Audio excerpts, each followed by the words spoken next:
ಬೆಂಗಳೂರು ಮಹಾನಗರ ಮಾತ್ರವಲ್ಲ ಇಡೀ ರಾಜ್ಯದಾದ್ಯಂತ ಈ ರೋಡ್ ರೇಜ್ ಪ್ರಕರಣಗಳ ಸಂಖ್ಯೆ ಹೆಚ್ಚಾಗ್ತಾ ಇದೆ. ಬಸ್ಗೆ ಸೈಡ್ ಕೊಡ್ಲಿಲ್ಲ ಅಂತ ಹೇಳಿ ಚಾಲಕನೊಬ್ಬನನ್ನ ಬೈಕ್ ಸವಾರರು ಥಳಿಸಿರುವಂತಹ ಘಟನೆ ವರದಿಯಾಗಿದೆ. ಕೆಎಸ್ಆರ್ಟಿಸಿ ಬಸ್ ಚಾಲಕನ ಮೇಲೆ ಹಿಗ್ಗಾಮುಗ್ಗಾ ಹಲ್ಲೆಗೈದಿದ್ದಾರೆ.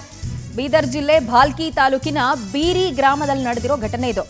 ಸದ್ಯ ಕೆಎಸ್ಆರ್ಟಿಸಿ ಚಾಲಕ ಚಂದ್ರಶೇಖರ್ ಸ್ವಾಮಿ ಮೇಲೆ ಹಲ್ಲೆ ಆಗಿರುವಂತಹ ಮಾಹಿತಿ ಲಭ್ಯ ಆಗಿದ್ದು, ಹಲ್ಲೆಗೊಳಗಾದ ಚಾಲಕನನ್ನ ಸರ್ಕಾರಿ ಆಸ್ಪತ್ರೆಗೆ ದಾಖಲಿಸಿ ಚಿಕಿತ್ಸೆಯನ್ನು ಕೊಡಿಸಲಾಗ್ತಾ ಇದೆ. ಹಲ್ಲೆ ನಡೆಸಿದ ಬೈಕ್ ಸವಾರ ಎಸ್ಕೇಪ್ ಆಗಿದ್ದು, ಆರೋಪಿಗೋಸ್ಕರ ಶೋಧ ಕಾರ್ಯ ನಡೆಸಲಾಗ್ತಿದೆ. ಬೀದರ್ನ ಬ್ರಿಮ್ಸ್ ಹಾಸ್ಪಿಟಲ್ನಲ್ಲಿ ಚಾಲಕನಿಗೆ ಟ್ರೀಟ್ಮೆಂಟ್ ಕೊಡಿಸ್ತಿರುವಂತಹ ಡೀಟೇಲ್ಸ್ ಸದ್ಯ ಲಭ್ಯ ಆಗ್ತಾ ಇದೆ. ಬಸ್ ಸೈಡ್ ಕೊಟ್ಟಿಲ್ಲ ಅಂತ ಟೂ ವೀಲರ್ನವ್ರು ಮಾಡ್ತಿರುವಂತಹ ದುರಹಂಕಾರದ ವರ್ತನೆ.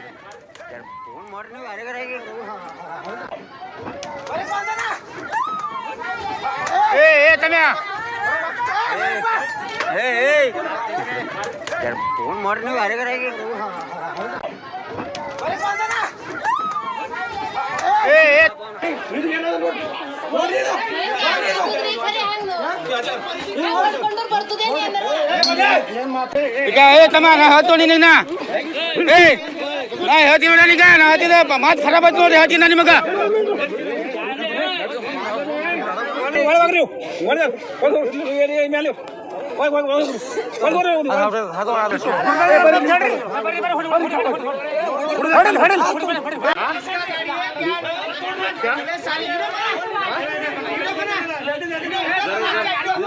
क्या होगा?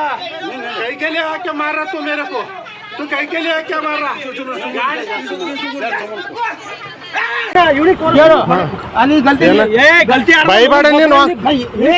ನೀ ಮಾಡಿದೇನದ ಗಾಡಿ ಯಾರು ನೋಡಿ ಗಾಡಿ ಪೂರ ಬೈದ್ ಕಸ ಅಂಕಟಿಗೆ ಬೈತೀನಿ ನೀನು ಬಂದು ಬೈಯ.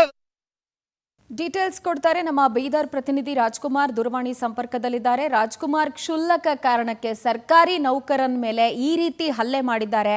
ಆತನ ಬಟ್ಟೆ ಹರಿದು ಆಸ್ಪತ್ರೆ ಪಾಲಾಗುವಷ್ಟರ ಮಟ್ಟಿಗೆ ಏನಿದು ಘಟನೆ? ಆ ಆರೋಪಿಯನ್ನ ಸೆರೆ ಹಿಡಿಯುವಂತ ಕಾರ್ಯ ಏನಾದ್ರೂ ಆಗ್ತಾ ಇದೆಯಾ ಪೊಲೀಸರಿಂದ? ಖಂಡಿತವಾಗ್ಲೂ ಬೀದರ್ ಜಿಲ್ಲೆಯ ಭಾಲ್ಕಿ ಡಿಪೋ ಸೇರಿದಂತ ಬಸ್ಸು, ಸರ್ಕಾರಿ ಬಸ್ ಏನೋ ಕಂಡಕ್ಟರ್ ಮತ್ತೆ ಡ್ರೈವರ್ ಒಂದು ರಸ್ತೆ ಮಧ್ಯಕ್ಕೆ ಹೋಗ್ಬೇಕಾದ್ರೆ ಒಬ್ಬ ಯುವಕ ಏನಿರ್ತಾನೆ ಅವನಿಗೆ ಸೈಡ್ ಕೊಟ್ಟಿಲ್ಲ ಅಂತ ಹೇಳಿ ಕ್ಷುಲ್ಲಕ ಕಾರಣಕ್ಕೆ ಡ್ರೈವರ್ ಮೇಲೆ ಮಾರಣಾಂತಿಕ ಹಲ್ಲೆ ಮಾಡಿಸಿ ಅಲ್ಲಿಂದ ಹಲ್ಲೆ ನಡೆಸಿದಂತ ಯುವಕ ಪರಾರಿಯಾಗಿರ್ತಾನೆ. ಆದ್ಮೇಲೆ ಆ ಡ್ರೈವರ್ ಇದ್ದಾರೆ, ಡ್ರೈವರ್ಗೆ ಸಾಕಷ್ಟು ಒಂದು ಏಟಾಗಿರುತ್ತೆ. ಅವ್ರು ಏಟಾಗಿರೋಸ್ಕರ ಭಾಲ್ಕಿ ಆಸ್ಪತ್ರೆಯಿಂದ ಇವಾಗ ಬೀದರ್ನ ಜಿಲ್ಲಾ ಆಸ್ಪತ್ರೆಗೆ ರೆಫರ್ ಮಾಡಿದ್ದಾರೆ. ಇನ್ನು ಇಲ್ಲಿವರೆಗೂ ಕೂಡ ಏನು ಯುವಕ ಹೊಡೆದೇನೆ ಅವನು ಪೊಲೀಸರು ಅವನಿಗೆ ಹಿಡಿದಿಲ್ಲ ಅಂತ ಹೇಳ್ಬೋದು. ಅವನಿಗೋಸ್ಕರ ಹುಡುಗಾಟ ಮಾಡ್ತಾ ಇದ್ದಾರೆ. ಆಮೇಲಿಂದ ಎಲ್ಲೋ ಒಂದ್ ಕಡೆ ಈ ಸಣ್ಣ ವಿಷಯಕ್ಕೆ ಇವತ್ತು ದೊಡ್ಡ ಜಗಳ ಆಗಿತ್ತು ಅಂತಂದ್ರೆ, ಆ ಯುವಕನಿಗೆ ಈ ಡ್ರೈವರ್ ಹೋಗ್ಬೇಕಾದ್ರೆ, ಬಸ್ ಹೋಗ್ಬೇಕಾದ್ರೆ ಸಿಂಗಲ್ ರೋಡ್ ಇದೆ, ಅದು ಬಸ್ ಹೋಗ್ಬೇಕಾದ್ರೆ ಸೈಡ್ ಬಿಟ್ಟಿಲ್ಲ ಅಂತೇಳಿ ಒಂದೇ ಕಾರಣಕ್ಕೆ ಅವನು ಹಿಗ್ಗಾಮುಗ್ಗ ಡ್ರೈವರ್ ಮತ್ತಂದ್ರೆ ಯುವಕನ ಮಧ್ಯೆ ಒಂದು ಗಲಾಟೆ ಆಗಿದೆ. ಹಾಗಾಗಿ ಆ ಯುವಕ ಮತ್ತೆ ಯುವಕನ ಸ್ನೇಹಿತ ಇಬ್ರು ಸೇರಿ ಡ್ರೈವರ್ ಮೇಲೆ ಮಾರಣಾಂತಿಕ ಹಲ್ಲೆ ನಡೆಸಿ ಒಂದು ಫರಾರಿ ಆಗಿದ್ದಾರೆ ಅಂತ ಹೇಳ್ಬೋದು. Fine Rajkumar, thank you ಡೀಟೇಲ್ಸ್ಗೆ.